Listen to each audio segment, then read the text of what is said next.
और घुमक्कड़ी के निर्देशों के लिए पूरा का पूरा घुमक्कड़ी शास्त्र ही लिख के रख दिया है। हम अल्लामा शिबली नुमानी की धरती से आते हैं, जिन्होंने न जाने कितनी बार विदेशों की यात्राएं की, वहाँ से जो भी सभ्यताएं परखी, सीखी, जानी और आजमगढ़ तथा भारत की तमाम ऐतिहासिक संस्कृतियों पर, तमाम ऐतिहासिक बिंदुओं पर बात रखी। राजा दशरथ और माता कौशल्या के पुत्र थे। अयोध्या नगरी को साकेत नगरी भी कहा जाता है। प्राचीन काल में इसे कौशल नगरी के नाम से जाना जाता था, जिसकी स्थापना मनु ने की थी। Well, Taj Mahal needs no introduction. This monument is one of the 7 wonders of the world. No wonder people swarm in flies all the year round to witness the magnificence of this beauty. Taj Mahal is located in India in the city of Agra in Uttar Pradesh. In other words, Taj Mahal marks the excellence of Mughal architecture. Taj Mahal is one of the main reasons why India is popular. This magnificent beauty stands strong as the symbol of the love. Since we are Indian, I'm going to talk about tourism in our country. India is the most popular country in terms of tourism in Asia.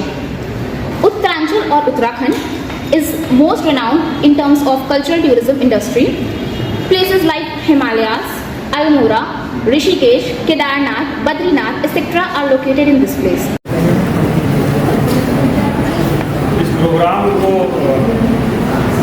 इस programme के convener professor Asif कमाल साहब, professor Arshad कमाल साहब, professor Javed साहब, professor VK Singh साहब और BEd विभाग के हमारे मित्र और मैडम लोग और तमाम परीक्षा छात्राओं। विश्व पर्यटन दिवस पे बहुत सारी बातें आई। बहुत अच्छे स्पीकर, 2-3 तो बहुत अच्छे स्पीकर थे जो कंटेंट पे बात कर रहे थे, अच्छा लग रहा था। लेकिन कुछ स्पीकरों को सुनने के बाद मेरे भी ज्ञान में वृद्धि हुई कि कुछ लोग यहाँ पे जो है उनकी डेट ऑफ बर्थ ऐसी है कि वो गुलाम भारत में पैदा हुए थे और आज़ाद भारत में तो इसका भी मुझे ज्ञान हुआ। और एक जानकारी भी मुझे और मिली कि चार मीनार जो दिल्ली में है तो मेरे भी ज्ञान में वृद्धि हुई। तो खैर तो मिला जुला कि आपकी सहभागिता बड़ी अच्छी रही और इतनी 60 ये सब कार्यक्रम हो रहे हैं, निश्चित रूप से आपके अंदर प्रतिभाएँ हैं। शुरू में 2-3 स्पीकर थे, कंटेंट में बात कर रहे थे, अच्छा लग रहा था।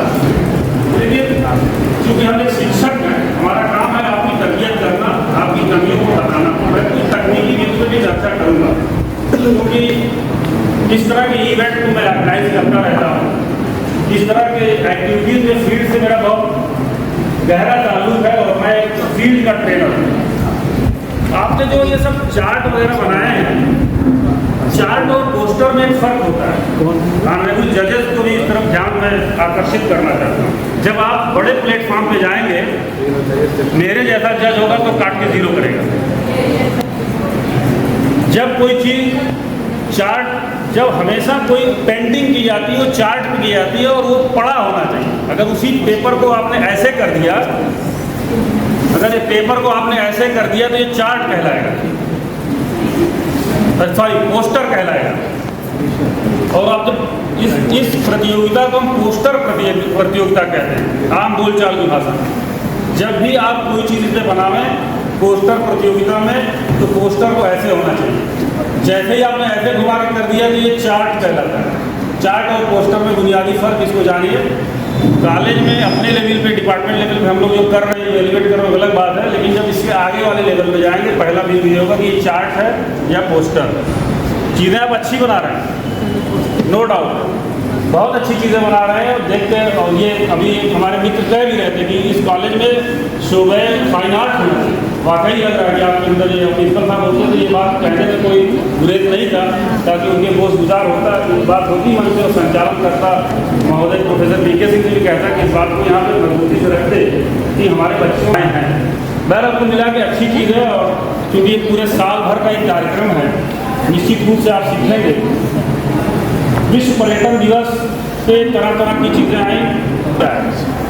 मकसद ये है कि देश की अर्थव्यवस्था में पर्यटन का बड़ा महत्व है, इसलिए नए नए पर्यटक स्थल भी अस्तित्व में आज की डेट में आ रहे हैं। जो पुराने हैं जिस पर आपने चर्चा कर ली वो तो है ही है कि ताजमहल है, वो जो आप कुशीनगर कोई नहीं गया बगल में, ठीक है ना।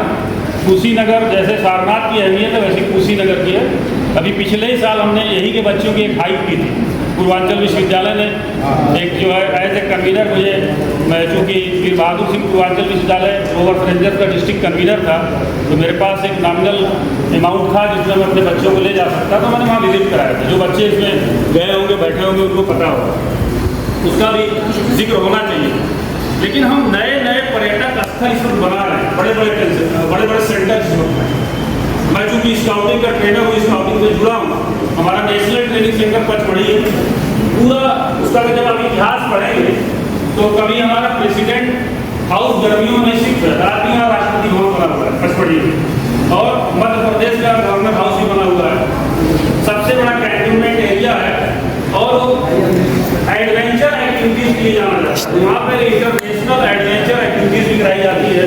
आप ही जैसे छात्र छात्राएँ वहाँ जाकर पार्टिसिपेट करते हैं। तो इसी तरह से अभी अल्मोड़ा के किसी बच्चे ने जिक्र किया, मैं आपको जानकारी दे दूँ कि लोग अल्मोड़ा डिस्ट्रिक्ट तक तो जाते हैं, रानी खेत तक तो जाते हैं, लेकिन वहीं से 30 किलोमीटर ऊपर जो है एक जगह है शीतला खेत, हमारे स्काउटिंग का वहाँ पे ट्रेनिंग सेंटर भी है, और एशिया का सबसे हाईएस्ट ऊंचाई वाला सेंटर है, और वहाँ से चाइना की 9 पीक्स भी जो है साफ दिखाई देती है। जब भोर में आप सुबह उठते हैं तो बर्फ जो उसकी साफ होती है तो 9 पीक्स वहीं से दिखाई देती है। वहाँ के जो इंचार्ज हैं डॉक्टर प्रभात कुमार ने उसको पर्यटन स्थल में बदलने का पूरा प्रयास कर रहे हैं। हमारे दिल्ली के जितने भी गारमेंट के बच्चे हैं जो गर्मियों में वहाँ पे आते हैं, हम जब उस ज़माने में 2004 में वहाँ जाते थे तो एक टेंट का किराया 9,000 और 10,000 रुपये होता था टेंट में रहने में। तो जाहिर बात इससे हम जो है आमदनी जो जनरेट करते हैं, अपने देश की अर्थव्यवस्था और जीडीपी में कंट्रीब्यूशन करते हैं। तो इसका उद्देश्य है जो इस पर चर्चा हो रही है, इस पर जो ये ग्लोबल इशू बना हुआ है, पर्यटक को कैसे बढ़ावा दिया जाए, इन पर्यटन स्थलों को जो है इसीलिए महत्व दिया जा रहा है, और नए नए पर्यटक स्थल बनाए जा रहे हैं, स्थापित किए जा रहे हैं। पचमढ़ी का मैंने जिक्र किया, डॉक्टर राजेंद्र प्रसाद जी जो है वहाँ जब गर्मियों में जाकर वहीं से जो है अपना काम धाम देखते थे, और दमा के वो मरीज थे, सांस की उनको बीमारी थी। वहाँ पे एक पॉइंट है, इस वक्त पर्यटक वहाँ जाते हैं, उसका नाम ही रख दिया गया राजेंद्र गिरी। वहाँ जानते हैं पहाड़ों में फ्रेश एयर मिलती है, ऑक्सीजन का लेवल अच्छा होता है। तो वो 3 महीना रेगुलर वहाँ पे गए और उनकी वो दमा की बीमारी खत्म हो गई, और वहाँ पे उन्होंने एक बट वृक्ष लगाया, उसमें बाकायदे लिखा हुआ है कि जो है भारत के प्रथम राष्ट्रपति राजेंद्र प्रसाद ने इसको लगाया था, और उस एरिया को घेर दिया गया है। जितने भी वहाँ पे स्पॉट बनाए गए उसमें राजेंद्र गिरी भी स्पॉट हो गया, सारे टूरिस्ट वहाँ जाते हैं।